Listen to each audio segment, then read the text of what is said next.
gitiwas sa pa na mo porma ang retaining wall diri.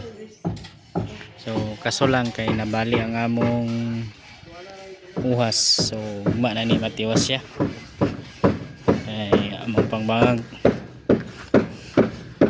So mo na ni siya diri oh. Pangbutangan naman ni support na mga tubo para di gid siya masikad.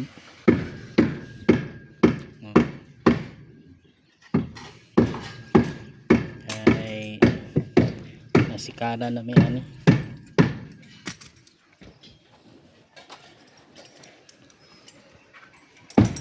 Diyan nakabuhos sa media oh. So kini na po. So naasa na sa Lunes na mabuhusan kay tarungon dyan ni.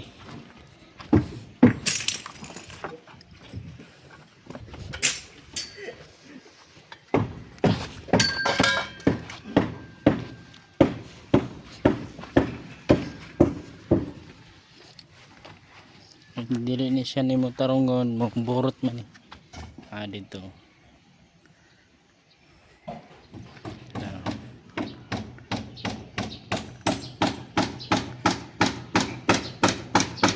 So kana lang guys no.